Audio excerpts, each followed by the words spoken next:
I think this is the biggest, I mean, maybe not military, biggest setback for America since Vietnam, without doubt. I think Joseph Chalil, I think the Americans are going to have to come to terms with it for a long time.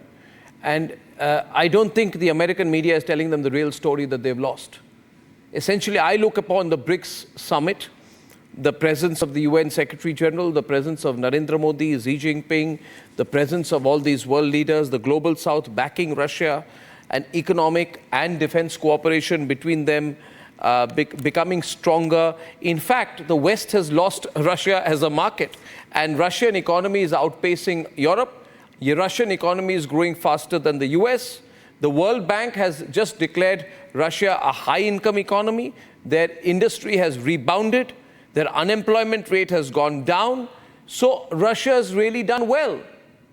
And you can only see what's happening to Europe and what's happening to America. I mean, it's been a mistake. Can there be any pulling back? Can there be any pulling back for America now? Or will that have to wait till after the results of the elections?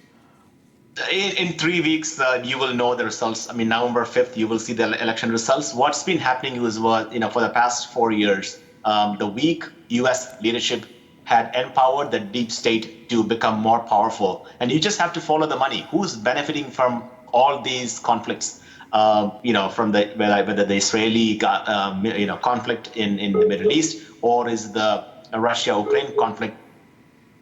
Money are the industrial defense industrial complex in the U.S. Most of the industries in the U.S. are privatized.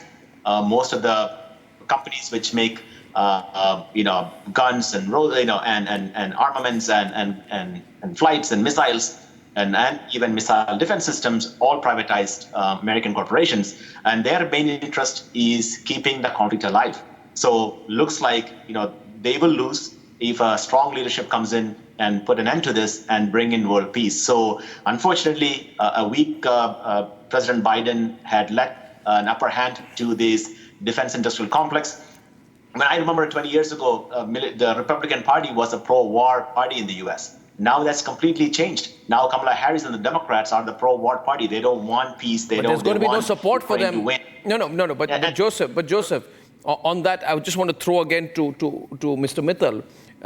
They can't. This is terrible news for them at this stage of the election, for the whole Obama-Kamala Harris campaign, because Trump and Trump supporters are going to say, you lost.